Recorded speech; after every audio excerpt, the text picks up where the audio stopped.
नमस्कार. बृहन्मुंबई महानगरपालिका शिक्षण विभाग अंतर्गत व्हर्च्युअल क्लासमध्ये तुम्हा विद्यार्थ्यांचे हार्दिक स्वागत. मी प्राची लोबे आज तुम्हाला इयत्ता 10वी गणित मधील एक महत्त्वाचा पाठ शिकवणार आहे. चला तर पाठाला सुरुवात करूया.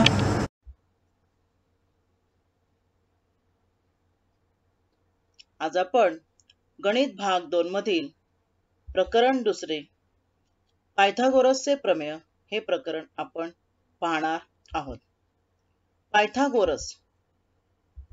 पायथागोरस हे एक ग्रीक गणितज्ञ होते आणि त्यांनी या सिद्धांताची जगापुढे मांडणी केली. त्यांनी तत्वज्ञान, भौतिक विज्ञान, खगोलशास्त्र हे विषय अभ्यासले. गुणोत्तर प्रमाण, संख्येचे अवयव व संख्या श्रेणी यांचाही अभ्यास केला. गणिताच्या व तत्वज्ञानाच्या क्षेत्रात पायथागोरस यांचे नाव अविस्मरणीय आहे. त्यांनी आता कोणता सिद्धांत दिला ज्याला आपण पायथागोरस प्रमेय म्हणतो, तो सिद्धांत त्याने काटकोन त्रिकोणावर त्याचा प्रयोग केला. आणि जेव्हा त्यांनी या काटकोन त्रिकोणावर या सिद्धांताचा प्रयोग केला तेव्हा त्यांना काय आढळलं ते त्याने या प्रमेयाच्या रूपात मांडलं. ते प्रमेय असं आहे की काटकोन त्रिकोणात कर्णाचा वर्ग किंवा कर्णाच्या बाजूचा वर्ग हा इतर दोन बाजूंच्या वर्गांच्या बेरजे इतका असतो. म्हणजे काय, तर तुम्हाला माहिती आहे काटकोन त्रिकोणामध्ये नेहमी एक कोन काटकोन असतो आणि काटकोनासमोरील बाजूला कर्ण असे म्हणतात व इतर दोन बाजू ज्या आहेत काटकोन करणाऱ्या बाजू त्यापैकी एक पाया व एक उंची असते. तर तो सिद्धांत असा आहे की कर्ण ह्या बाजूचा तुम्ही जर वर्ग केलात तर तिचा वर्ग ह्या इतर ज्या दोन बाजू आहेत पाया आणि उंची यांच्या वर्गांच्या बेरजे इतका असतो. आणि ते त्यांनी प्रयोगाद्वारे विविध गणित मांडणींद्वारे सिद्ध केलं आणि म्हणून त्यांनी हा सिद्धांत जगासमोर मांडला. आणि ह्या सिद्धांताचा उपयोग नंतर त्रिकोणमितीय शाखेतही केला गेला व सर्व ज्या स्थापत्यशास्त्राच्या शाखा आहेत इंजिनिअरिंगच्या त्यामध्ये ह्या पायथागोरसच्या प्रमेयाचा आणि त्रिकोणमितीचा उपयोग केला जातो. तर हे प्रमेय आपण शब्दात पाहिलं.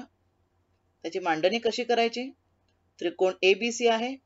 जर B कोन 90 असेल तर AC हा कर्ण होईल आणि AC चा वर्ग हा इतर दोन बाजू म्हणजे AB आणि BC यांच्या वर्गांच्या बेरजे एवढा. ठीक आहे. आता सहसा साधारण जो कोण असेल त्याचा जो शिरोबिंदू आहे कोणाजवळचा त्याच्या समोरील बाजू स्मॉल अक्षराने लहान इंग्रजी अक्षराने संबोधायची असते. त्यामुळे कॅपिटल B समोरचा कर्ण मी स्मॉल B ने दाखवला. कॅपिटल A कोणासमोरील जी बाजू आहे पाया ती स्मॉल A ने दाखवली व कॅपिटल C समोरची जी बाजू आहे उंची ती जर मी स्मॉल C ने दाखवली तर अशा प्रकारे पायथागोरसचं प्रमेय होईल. पुन्हा बाजूंच्या रूपातच B वर्ग बरोबर A वर्ग अधिक C वर्ग. तर आता ह्या प्रमेय सिद्धता आपण नंतर पाहणार आहोत. प्रथम आपण पाहणार पायथागोरसचं त्रिकूट म्हणजे काय. आता पायथागोरसचं प्रमेय म्हटलं तुमच्या लक्षात आलंच आहे, तुम्ही 6वी 7वी इयत्तामध्ये शिकलात की कर्णाचा वर्ग हा इतर दोन बाजूंच्या वर्गांच्या बेरजे एवढा असतो. पायथागोरसचं त्रिकूट म्हणजे काय, तर तीन संख्यांचा समूह. आता त्या तीन संख्यामध्ये नेहमी तिन्ही संख्या समान नाही तर एक संख्या मोठी असली पाहिजे इतर दोघांपेक्षा. तर जी मोठी संख्या असेल त्या मोठ्या संख्येचा वर्ग हा इतर दोन संख्यांच्या वर्गांच्या बेरजे एवढा आला पाहिजे पायथागोरसच्या प्रमेयाप्रमाणे. तर याचा अर्थ असा होईल की त्या तीन बाजूपैकी जी मोठी बाजू आहे ती म्हणजे तीन बाजू त्या काटकोन त्रिकोणाच्या आहेत आणि त्या तीन बाजूपैकी एक बाजू जी मोठी बाजू आहे ती कर्ण असेल व इतर दोन बाजू त्या त्रिकोणाच्या काटकोन त्रिकोणाच्या ज्या पाया व उंची असतील किंवा काटकोन करणाऱ्या बाजू असतील. आणि त्यामुळे त्या तीन बाजूंच्या समूहाला म्हणायचं पायथागोरसचं त्रिकूट. ठीक आहे. आता पाहूया आपण उदाहरण. आता प्रथम मला माहित नाही की 3, 4, 5 या पायथागोरसच्या काटकोन त्रिकोणाच्या बाजू आहेत. मग मी काय केलं, मोठ्या बाजूचा वर्ग केला 5चा. पहा इथे खाली 5चा वर्ग, तिन्ही बाजूंचा वर्ग केला. 4चा वर्ग, 3चा वर्ग, 3चा वर्ग 9 अधिक 4चा वर्ग 16 बरोबर 5चा वर्ग 25 हा वर्ग याच्या बरोबर आलेला आहे. म्हणजे लहान दोन संख्यांचा वर्ग मोठ्या संख्येच्या वर्ग एवढा आलेला आहे. याचाच अर्थ 3, 4, 5 या संख्या ज्या क्रमाने इथे लिहिलेल्या आहेत त्यामध्ये 5 हा त्या त्रिकोणाचा कर्ण असणार आणि 3 आणि 4 इतर बाजू, म्हणजे ह्या तिन्ही बाजू काटकोन त्रिकोणाच्या आहेत. म्हणजे ह्या तीन बाजूंच्या समूहाला मी पायथागोरस त्रिकूट म्हणणार. असं दुसरं उदाहरण आहे पहा. 5, 12, 13. 5चा वर्ग मी केला, 12चा वर्ग केला, 13चा वर्ग केला. ह्या दोघांची बेरीज 169 आली, की जी ह्या दोघांच्या बेरीज जी आहे 169 जी पायथागोरसच्या त्रिकुटामध्ये बसते. म्हणून ह्या 5, 12, 13 या संख्यांचा समूह हे पायथागोरसचं त्रिकूट आहे. त्यामुळे आणखी हे जरा लक्षात ठेवायचं की ह्या संख्या तुम्ही कोणत्याही क्रमाने लिहिल्या तरी चालतील, फक्त एवढं लक्षात ठेवायचं की मोठ्या बाजूचा वर्ग इतर दोन बाजूंच्या वर्गांच्या बेरजे एवढा आला पाहिजे. तर यावर आधारित आपण पायथागोरसचा त्रिकूट आहे. ही काही त्रिकुट आहेत पायथागोरसची, पायथागोरियन ट्रिपलेट्स 3, 4, 5, 9, 40, 41. म्हणजे ज्यामध्ये मोठ्या बाजूचा तुम्ही वर्ग केला तर पहिल्या दोन बाजूंच्या वर्गांच्या बेरजे एवढा येईल. अशी काही पायथागोरसची त्रिकुट आहेत. यावर तुम्हाला आधारित प्रश्न येतात की खाली काही त्रिकुट दिलेली आहेत, पायथागोरसचे त्रिकुट आहे का ठरवा. तर इथे मी 2 उदाहरणे यातली सोडून दाखवणार आहे. पहिलं पण 3, 4, 5 पाहूया. आता आपल्याला माहितीच आहे, पण पाहूया आपण सोडवायचं कसं. उदाहरण, तिन्ही संख्येचा वर्ग करायचा. 3चा वर्ग 9, 4चा वर्ग 16 आणि 5चा वर्ग 25. आणि मांडणी करायची आपण की 5चा वर्ग अधिक 3चा वर्ग अधिक 4चा वर्ग बरोबर आहे का. पाहूया आपण. 25 बरोबर 9 अधिक 16 बरोबर आहे त्या दोन्ही बाजू. म्हणजेच इथे इथे मोठ्या संख्येचा वर्ग हा इतर दोन संख्यांच्या वर्गांच्या बेरजे इतका आहे. म्हणून 3, 4, 5 हे पायथागोरसचं त्रिकूट आहे. तर तुम्हाला 2 मार्काचा प्रश्न जेव्हा परीक्षेला येतो त्याची मांडणी अशा प्रकारे करायची आहे. पाहूया दुसरं उदाहरण त्यातलं. 4, 9, 12. यामध्ये मी वर्ग लिहिणार आहे. 4चा वर्ग 16, 9चा वर्ग 9, 9, 81, 12चा वर्ग 144. मोठ्या संख्येचा वर्ग बरोबर इतर दोन संख्यांच्या वर्गांच्या बेरजे एवढा येतो का पाहायचा आहे. म्हणून मी मांडणी केली मी अशी. 12चा वर्ग लिहिला 144, 9, 9, 81, 4चा वर्ग 16. बेरीज पाहूया आता. 144 आपली डावी बाजू आहे, पण उजव्या बाजूची बेरीज बघा. 6 आणि 1 7, 8 आणि 1 9, की जी बरोबर नाहीये.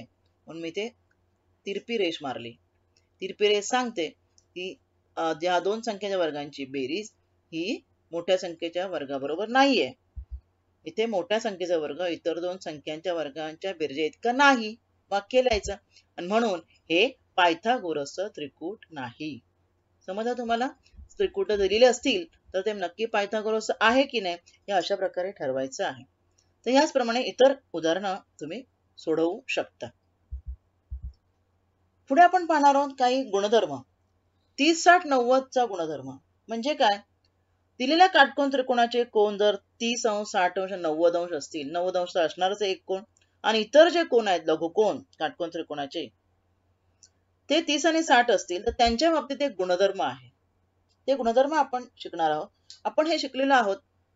पुन्हा पाहूया. जर त्रिकोणाचे कोन 30, 60, 90 असे असतील तर 30 अंश कोनासमोरील बाजू ही कशी असते. ही कर्णाच्या निम्मे असते व 60 अंश कोनासमोरील बाजू कर्णाच्या √3 पट असते. √3/2 पट असते. ठीक आहे. मग या ठिकाणी त्रिकोण दिलेला आहे 30, 60, 90. म्हणजे 30 आणि 60 हे लघुकोन आहेत, 90 काटकोन आहे त्याचा. आणि ह्यामध्ये बाजू कशा असतील. पहिलं समजा तुम्हाला काही कर्णाची लांबी जी काही दिलेली असेल तर कर्ण 30 मापासमोरील बाजू म्हणजे BC ही कर्णाच्या निम्मे, म्हणजे कर्ण AC आहे त्याच्या निम्मे. फॉर एक्झाम्पल आपण उदाहरण पाहूया. या ठिकाणी उदाहरण पाहूया. समजा तुम्हाला ही कर्ण दिला असेल 10 तर 30 मापासून बाजू किती असणार. कर्णाच्या निम्मे म्हणजे 10च्या निम्मे किती असणार 5 असणार आहे. आणि मग 60 मापासून बाजू किती असणार आहे. AB ही कर्णाच्या वर्गमुळात 3/2 पट म्हणजे 10च्या काय करायचे वर्गमुळात 3/2 पट. ठीक आहे. मग आता इथे आपण भाग दिला तर बे एके बे, बे पंची 10 होतं. म्हणजे या ठिकाणी 60 मापासमोरील बाजू जर तुम्हाला मी कर्ण जर 10 दिला असेल तर 30 मापासमोरील बाजू असेल 5 व 60 मापासमोरील बाजू असेल 5 वर्गमुळात 3. यावर आधारित तुम्हाला पुढे उदाहरणं असणार आहेत. पाहूया आपण एक उदाहरण. इथे एक त्रिकोण दिलाय STR 30-60-90 त्रिकोण आहे आणि SR ची लांबी दिलेली आहे, कर्णाची लांबी दिलेली आहे. त्यावर इतर दोन बाजू काढा. 30-60-90 प्रमेयाचा इथे उपयोग करायचा आहे. STR हा 30-60-90 त्रिकोण आहे. त्यामुळे ह्या प्रमेयानुसार 30 मापासमोरील बाजू ही काय कर्णाच्या निम्मे. मी प्रथम सूत्र लिहिलं मी 1/2 गुणिले कर्ण. कुठलीही किंमत काढण्यापूर्वी प्रथम सूत्र लिहायचं. तर आपण किमती घालूया. त्यामुळे TR बरोबर 1/2 गुणिले SR. बाजूचं नाव लिहिलं. आता किंमत झाला 1/2 गुणिले 20. 2 ने भाग दिला. बेध आहे 20. त्यामुळे TR आपल्याला आली 10 एकक. आता ST म्हणजे 60 मापासून बाजू किती? कर्णाच्या वर्गमुळात 3/2 पट. हे मात्र तुम्हाला लक्षात ठेवणं आवश्यक आहे. त्यामुळे ST बरोबर वर्गमुळात 3/2 गुणिले SR कर्ण वर्गमुळात 3/2 गुणिले 20. पुन्हा इथे बेध आहे 20 भाग गेला. त्यामुळे 10 वर्गमुळात 3 आलेली आहे. मगाशी आपण 20 घेतलेली म्हणून 5 आणि 5 वर्गमुळात 3 आले. 10 घेतले म्हणून मगाच्या उदाहरण. इथे 20 असल्यामुळे 10 आणि 10 वर्गमुळात 3 तुम्हाला बाजू आलेल्या आहेत. आता बघूया 45-45-90 प्रमेय काय आहे. म्हणजे जर तो काटकोन त्रिकोण समद्विभुज, समद्वी म्हणजे काय? एक कोण काटकोन असणारच आहे आणि इतर कोण जर 45-45 समान आहेत म्हणजे दोन बाजू ज्या आहेत काटकोन करणार त्याही समान असणार आहेत, म्हणून त्याला मी समद्विभुज काटकोन त्रिकोण म्हटलेलं आहे. तर त्यासाठी काय नियम आहे? तर काटकोन करणारी प्रत्येक बाजू ज्या समान असणार आहेत त्या बाजू कर्णाच्या 1/2 पट असतात. म्हणजेच काय? हा समद्विभुज त्रिकोण आहे. त्याचे हे दोन कोण 45-45 म्हणजे समान आहेत. त्रिकोणात 3 कोणांची बेरीज 180 अंश असते. त्यामुळे हा 90 आणि हे जर दोन समान म्हटले तर ते 45-45 असणार आहेत.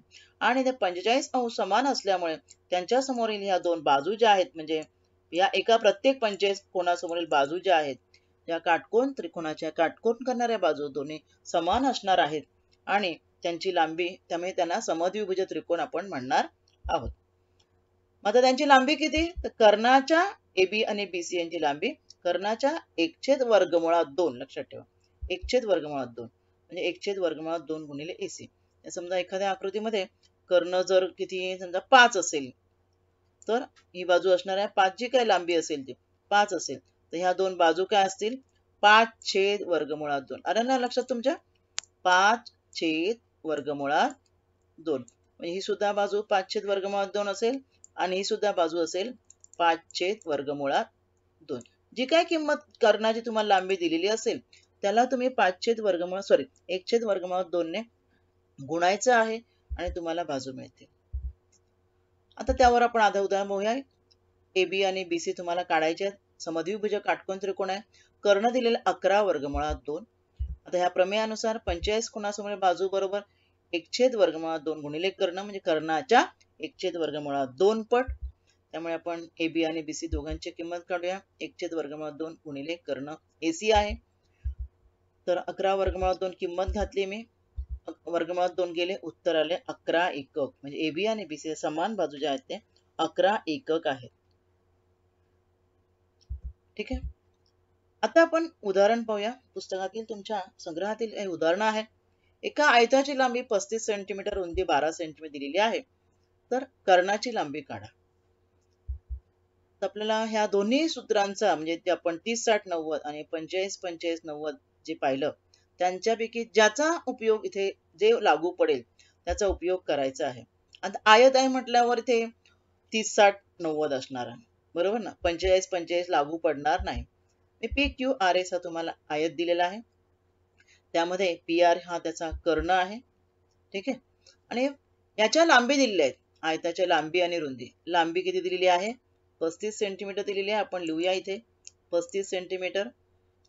आणि रुंदी दिलेली आहे 12 सेंटीमीटर. म्हणजे PS जी आहे ती दिलेली आहे 12 सेंटीमीटर. तर आपल्याला कर्ण विचारला त्यामुळे आपण हा एक त्रिकोण इथे दोन काटकोन त्रिकोण तयार होतो बघा. आयतामध्ये जेव्हा मी हा PR हा कर्ण काढला आयताचा तो ह्या काटकोन त्रिकोणाचा हा तुम्ही पाहाल PSR या काटकोन त्रिकोणाचा कर्ण आहे, तसंच PQR चाही कर्ण आहे. आणि त्यामुळे कोन एस 90 आहे. त्यामुळे इथे आणि आपल्याला ह्या दोन लांबी दिलेल्या आहेत, एसआर आणि पीएस. बरोबर ना? मग आपण पायथागोरसचं प्रमेय इथे वापरू शकतो. बरोबर ना?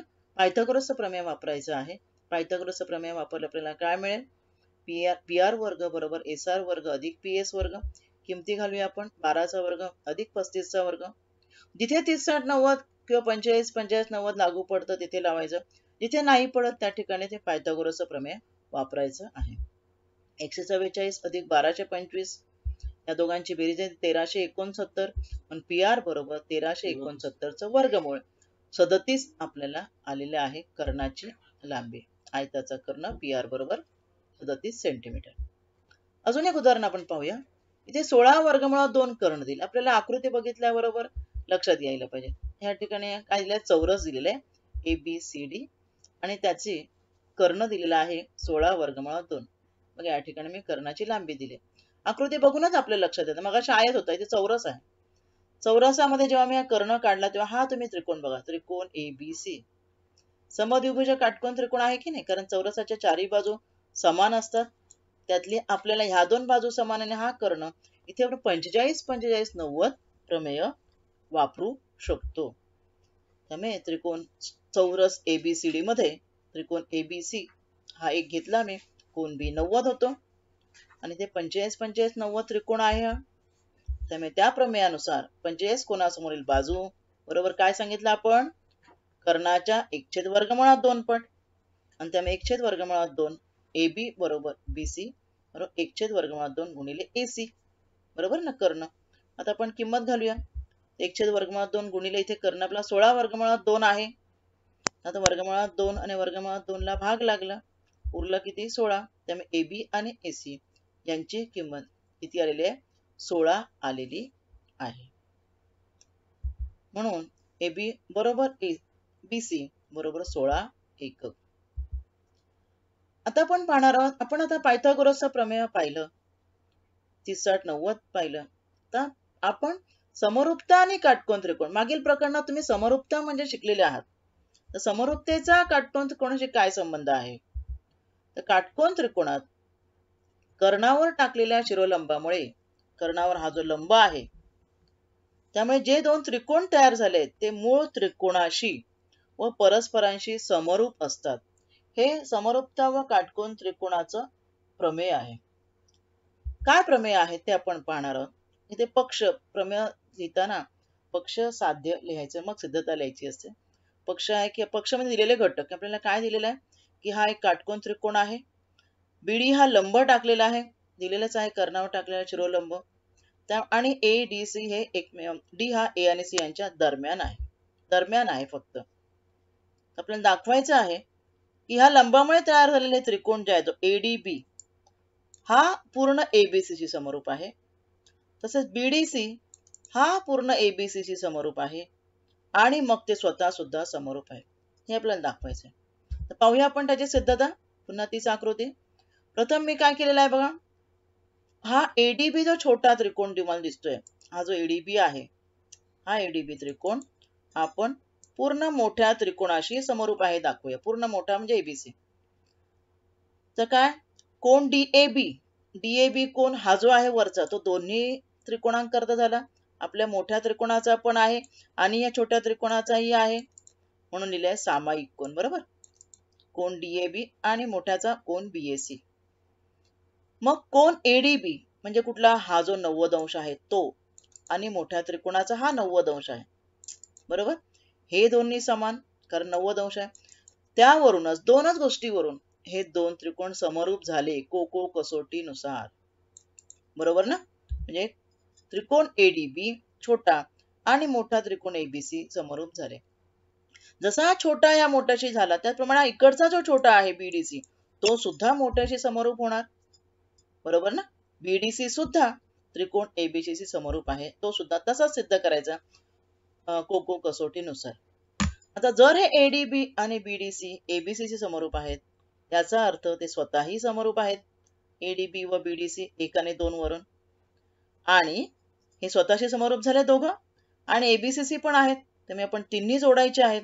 तिन्ही जोडल्यावर येणार ADB, त्रिकोण ADB, समरूप त्रिकोण BDC, समरूप त्रिकोण ABC.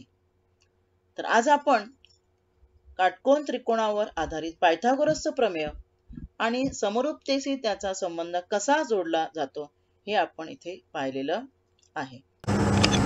आज आपण या भागात इथेच थांबूया. माझा व्हिडिओ आवडला असेल तर लाईक करा, शेअर करा आणि असे अनेक एज्युकेशनल व्हिडिओ पाहण्यासाठी MCGN व्हर्च्युअलच्या चॅनेलला सबस्क्राईब करा.